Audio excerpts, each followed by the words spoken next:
nations under British mandate. Britain did not seek to protect the rights of the Arabs as promised, but instead appointed British Jews to top and key positions in the administration of governing Palestine. This is where it started. Remember, they asked the Arabs to join with us in the war against Turkey. We're going to give you freedom and independence. They never did that. But what they did, when they won the war, they sent Jews gradually into Palestine, and they gave them key positions, because then Palestine was still under British rule. Under British rule. They enacted laws assisting Jews' immigration to Palestine and the acquisition of land by the Jews. So just like what happened many years ago in Trinidad, when we were under British rule, the laws were British. British people could come here and buy lands and take lands and occupy top positions. The same thing happened in Palestine. Amsterdam 1933, there was a world conference. The Jews were well represented. The Jews asked Germany to fire Hitler and to put back the Jews in their former position. They made very bold demands to Germany, but Germany refuses to surrender to their demands. And of course, the conference broke up. What do you think? There was a declaration of war. The president of the conference, head of the American delegation, went on radio and broadcast to the whole of USA.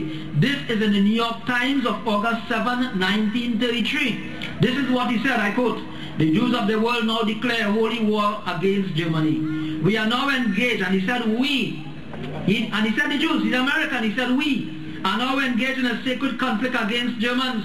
We are now going to starve them into surrendering. We are going to encourage worldwide boycott against them that will destroy them because they depend upon their exports. Unquote. What are you thinking about? This is since the year, or the year 1933, in the 30s. And here we are. What difference are they doing? 1933-38, they used the media, of course, to paint an ugly picture on the Germans. The plan worked. The economy fell in Germany. Food shortage. They depended on imported food in exchange for export. But no export, no import. The Germans did not fight the Jews nor kill them. The Germans painted what they call the swastikas. I saw one of the placards just now with the sign of the swastika. And they painted those swastikas on the shops and the business places of the Jews. The Germans did that. Why did they do it? They do it because they were telling their people, you see those, wherever you see that sign, a Jew's business, we're going to just do the boycott, don't buy. And that's all. A very peaceful thing. They did not say go and bomb the people. It never did happen though. They did not do that. But in 1938, this is what happened. The Jews, of course, realized that the Germans are not being too nice to them again.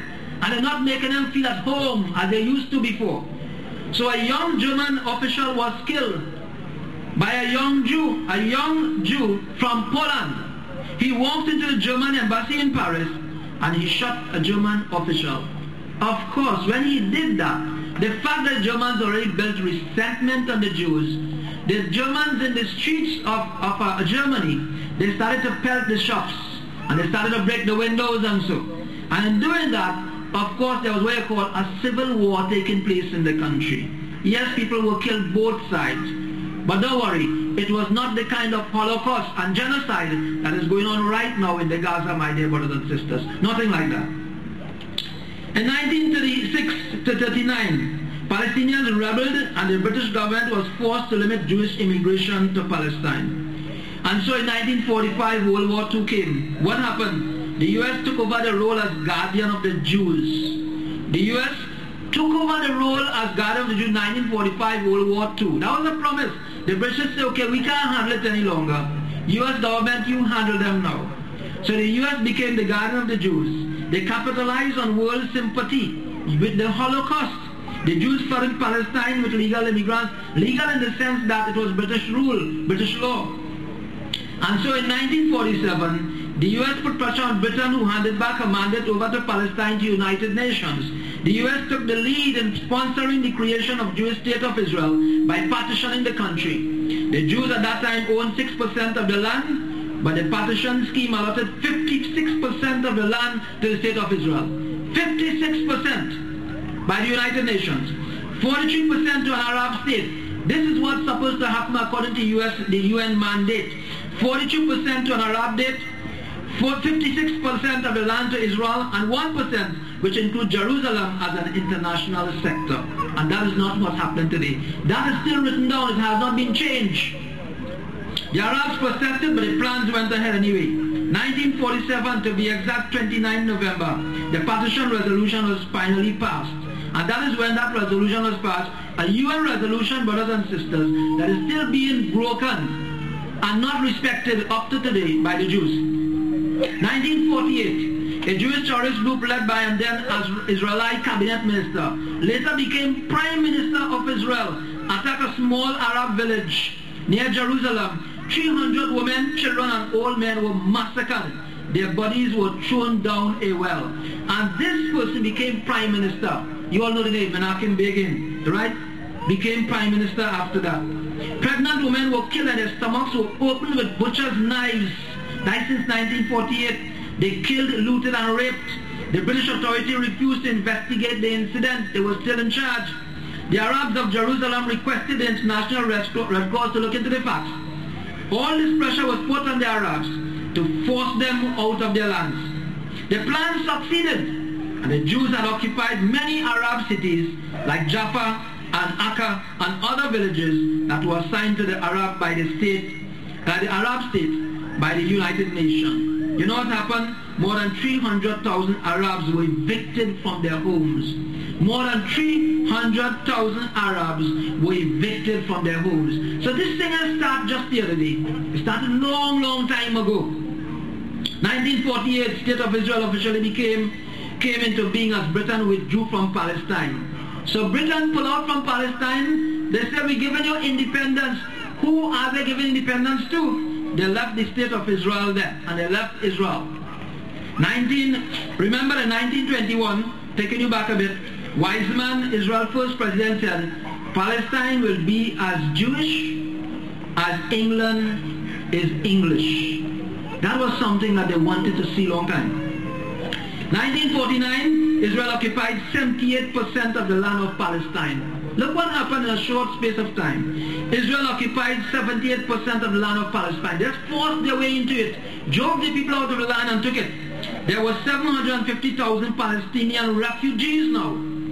People became refugees in their own land. That's what happened. Arabs were officially termed as, you know what, Class B citizens. Actually, they had an ID card. They had ID, you know, but marking it Class B. That is what happened. That is what's going on since then. 1956, 52 men, women and children were shot and killed at point blank range in a village called Kafar Qasim while returning home from their fields.